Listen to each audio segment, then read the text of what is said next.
بسم الله الرحمن الرحيم. لم يكن الذين كفروا من أهل الكتاب والمشركين منفكين حتى تأتيهم البينة رسول من الله يتلو صحفا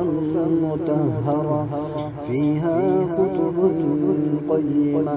وما تفرق الذين أوتوا الكتاب إلا من بعد ما جاءتهم البينة وما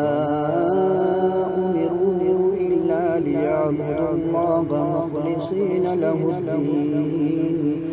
حنفاء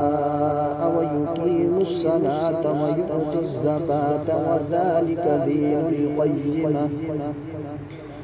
إن الذين كفروا من أهل الكتاب والمشركين في نار جهنم خالدين فيها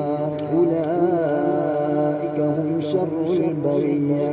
إن الذين آمنوا وعملوا الصالحات أولئك هم خير البرية جزاؤهم عند ربهم جنات عدن تجري من